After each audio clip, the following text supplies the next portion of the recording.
안녕하십니까. 유형준입니다.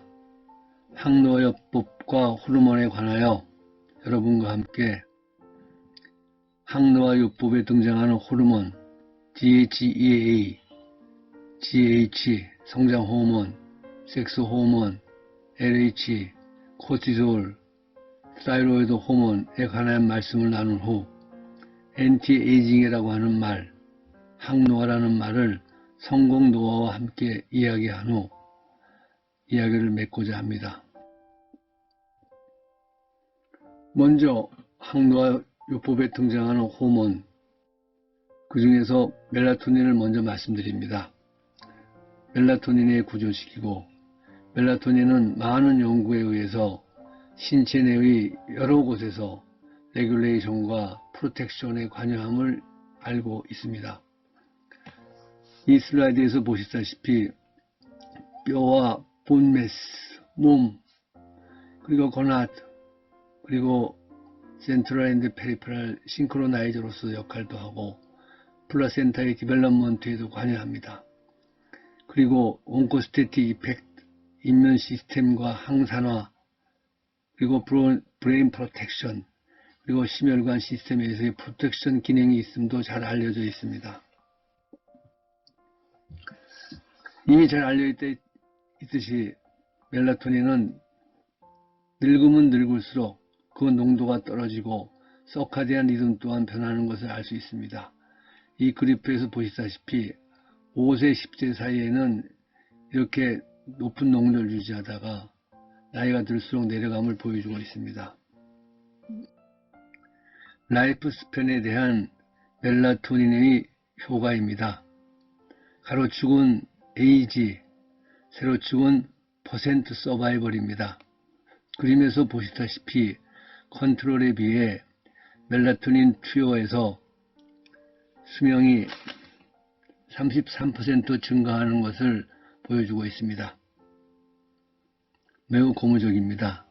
그러나 이것은 노랑 초파리에서의 실험입니다.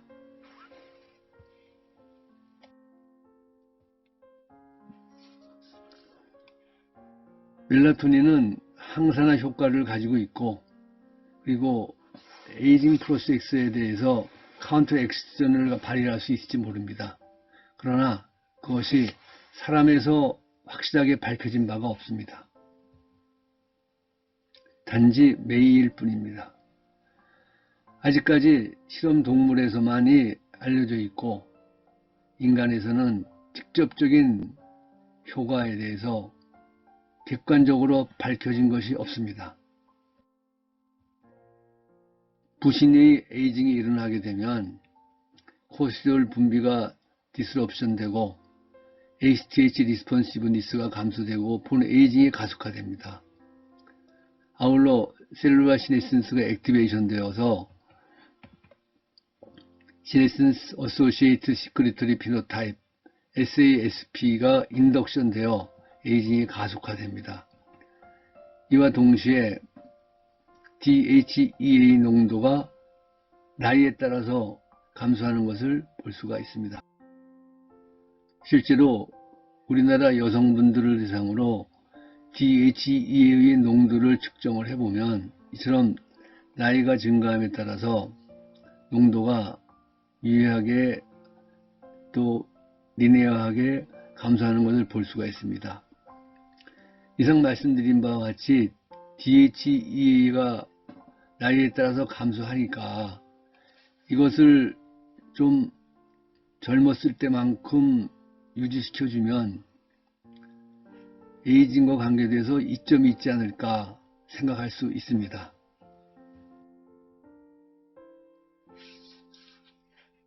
즉 이론적으로 DHEA를 서플라이 해주면 에이징 프로세스를 좀 늦출 수 있지 않을까 하는 이론적인 생각은 충분히 할 수가 있습니다. 그러나 아직까지 이 이론이 증명된 바는 없습니다. 다만 피부 노화에 좀 이점이 있지 않을까 라고 생각합니다. 1986년 에라이 릴리사는 휴먼 그로스 호르몬을 합성합니다. 그리고 루드만 교수의 연구를 펀딩합니다. 그리고 이런 연구 결과를 발표합니다. 61세에서 81세 사이의 건강한 남성에게 6개월에 걸쳐서 주 3회 인간 성장 호르몬을 주사 투여한 것만으로 근중량이 8.8%가 증가하고 지방 중량이 14.4%가 감소하고 피부의 두께가 7% 증가하고 요추골 밀도가 1.6% 증가한다는 결과를 얻었습니다. 1986년 에라이 릴리가 합성한 휴먼 그로스 호르몬을 가지고 루드만 교수를 지원하여 연구 결과가 1990년 발표되었습니다. 그때 루드만 연구는 이렇게 선언합니다. Science can intervene on aging. 과학은 노화에 간섭할 수 있다. 성장 호르몬의 시그널이 감소했을 경우에 쥐의 에이징과 롱제비티에 어떤 효과를 보이는가를 그림으로 정리한 것입니다. 성장 호르몬의 시그널이 감소하면 페리페럴 IGF-1 감소하고 인슐린 분비 감소하고 셀 시네신스가 줄고 에디포넥틴 레벨이 증가하고 항산화 엔자임이 증가합니다. 그래서 캔서 인시덴스 감소하고 mTORC1 시그널 감소하고 인플라메이션 감소하고 인슐린 센시티비티는 증가하고 스트레스 레지스턴스 증가해서 롱지비티가 일어난다. 즉 쥐에서 성장 호르몬의 시그널이 감소하면 롱제비티가 이루어진다. 건강한 노인에서 성장 호르몬을 사용했을 경우에 올 수 있는 문제점들입니다. 카팔 터널 신드롬, 인슐린 저항성 증가, 2형 당뇨병 발병, 사지의 부종, 관절과 근육통, 그리고 남자에서 자이네코마스티아, 그리고 몇몇 암들의 위험 증가. 그렇습니다. 아직 임상적으로 성장 호르몬을 오래 썼을 경우에 관한 연구 결과나 어떠한 정보도 없습니다. 임상적으로 더 연구되어야 합니다. 섹스 호르몬이 메노포잘 심톰이나 무드, 사코피니아, 그리고 오스테오포로시스, 카디오베스쿨라 디지에 이로운 점이 있다는 것은 잘 알려져 있고 임상에서도 실제로 널리 쓰이고 있습니다. LH에 관해서는 CNS의 작용을 살펴봅니다. 메노포즈와 알츠하이머 디지즈에서 페리페럴 LH가 증가되면서 인지기능 로스되고 알츠하이머 리스크가 증가합니다. 페리페럴과 CNS의 LH는 인버스 릴레이션십으로서 페리페럴 LH가 감소하고 브레인 LH가 증가하면 커그니션을 지킬 수 있습니다. 메모리도 이롭게 되고 그리고 뇌의 구조적인 플라스티시티, 신경 가소성 또한 어느 정도 이점을 보게 됩니다. 갑상선 호르몬과 패밀리 모텔리티 시소리 스코어의 관계입니다. 그림에서 보시다시피 행축은 패밀리 모탈리티 시소리 스코어를 낮은 쪽에서부터 높은 쪽으로 배열해 놓았습니다. 그리고 종축은 TSH 농도, 프리티프의 농도, 프리티스의 농도입니다. 그래프를 보시다시피 TSH 농도가 낮으면 낮을수록 패밀리 모텔리티 시소리 스코어가 높아지는 것을 알 수 있고 프리티프와 프리티스는 반대로 농도가 높으면 높을수록 패밀리 모탈리티 시소리 스코어가 높아지는 것을 볼 수가 있습니다. 즉 수명 조절에서 갑상선 기능 감소가 장수의 연장으로 이어질 수 있지 않을까라는 것을 시사하는 연구 논문입니다. 다음으로 엔티에이징이란 말을 석세스풀 에이징이란 말과 함께 이야기하고자 합니다. 엔티에이징 무브먼트를 시대별로 살펴보겠습니다. 16, 18세기 때에는 롱제비티가 강조되었습니다. 늙음은 그도 같이 늙고 늙어볼 만하다. 그래서 오래 살면 좋겠고 활력이 있으면 좋겠다. 19세기에서 20세기 초에는 항노화가 강조되기 시작했습니다. 늙음이라고 하는 것은 두렵고 아주 혐오스러운 것이다. 그러니까 완전히 제거하는 것이 낫겠다. 그 이후로 마치 질병, 주사를 하든 시술을 하든 수술을 하든 제거되어야 할 질병으로 이해하는 사람들이 생겼고, 그리고 늙으면 경제적으로도 큰 부담이 된다. 그러니까 가능하면 늙어가는 그 자체, 그 과정 자체도 무기력화시키고 무력화시키는 것이 필요하지 않겠는가 라고 하는 엔타이 에이징 무브먼트가 활발하게 이루어지고 있습니다. 현재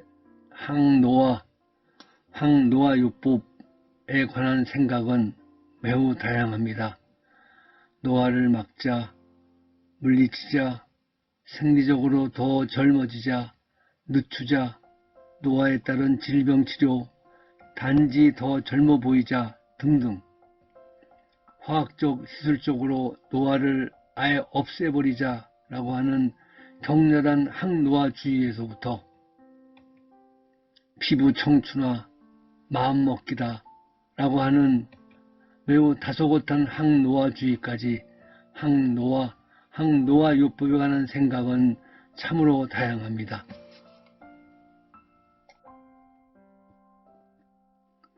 여기서 잠시 노화를 보는 두 가지 관점을 생각해 보겠습니다. 얼마나 쇠했는가. 그럼에도 불구하고 쓸모있는 부분이 얼마나 남아있는가. 이 두 시각이 존재합니다.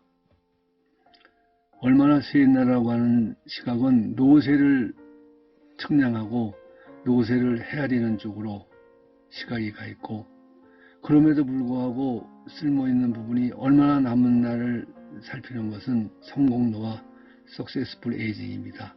즉 노화를 놓고 보는 시각에 따라서 노쇠이며 성공노화입니다. 즉 성공노화는 최소의 노쇠입니다. 성공노화의 여러 디멘전이 있습니다. 분야별로 또 개인별로 전부 주장하는 바가 다른 면도 있습니다. 우선 주관적이냐 객관적이냐, 생의학적이냐 심리적이냐, 건강과 ADL을 주안점을 두느냐, 신체 기능이냐 인지 기능이냐, 심리적인 어댑테이션의 문제냐, 인게이지먼트가 액티브한지 아닌지냐 따라서 헬시 에이징, 액티브 에이징, 프로덕티브 에이징으로 나누고 이것을 에이징 웰이라고 한마디로 묶을 수 있습니다. 즉 여러 측면의 석세스풀 에이징을 보는 시각이 속해 있는 분야 또 관심 분야에 따라 많이 다릅니다. 성공 노화를 설명하는 방식이 하나로 성공하지 않은 노화와 대비하여 표를 만들어 산문적으로 이야기할 수 있습니다. 오버홀트한 디지즈가 없고 신체적, 인지적 기능이 좋고 디펜던스가 없고 사회적인 인게이지먼트가 넓고 깊고, 그리고 다잉 페이지가 길지 않았으면 좋겠고, 그리고 평온한 생의 마감을 맞았으면 좋겠다 이것을 Successful Aging이라고도 표현할 수 있습니다. 성공 노화의 여부를 판별하는 정해진 기준은 없습니다. 나름대로 타당성을 지닌 기준 개념들이 여러 제시되고 있습니다. 그 중에 하나가 로우와 칸의 성공 노화 요소입니다. 질병 및 장애가 최소화하고 신체 및 인지 기능이 유지되면서 사회에 적극 참여한다면 성공 노화가 맞습니다. 이에 크라우더가 영성을 하나도 못해서 내 영역에서 조화를 이루고 시너지가 될 때에 우리는 성공 노화라고 이야기를 합니다. 개인적으로 항노화, 노화 방지라는 말보다 노화 수정이라는 말을 즐겼습니다. 앞에서 말씀드린 성공 노화의 개념을 바탕으로 기계적 수정, 지팡이, 안경, 보청기 등 생활 패턴 수정, 사회 환경 수정, 활동, 거동, 운동, 비만 방지, 정신적 여유 유지, 식사 수정, 알맞게 골고루 제때, 약물 계속 연구 개발 중입니다. 생리적 수정, 호르몬요법, 유전자 치료 등 아직 해야 하고 연구해야 될 부분이 많습니다. 그리고 우리가 지금 하고 있는 적극적인 질병 치료, 병적 노화의 최소화, 이때 물론 모든 과정에 있어서 영성이 깊이 함께 생각되고 고려되어야 합니다. 이제 이야기를 맺고자 합니다. 항노화 요법과 호르몬은 노화 관련한 의학적 개선 효과가 분명히 있고 증명되었습니다. 그러나 생리적 노화도 막고 억제할 수 있을까? 항노화, 성공노화라고 하는 언어에서의 깊은 개념을 늘 생각하면서 더 연구되어져야 할 부분이 많고 그 연구의 주체는 바로 우리들이라는 말씀을 하고 싶습니다.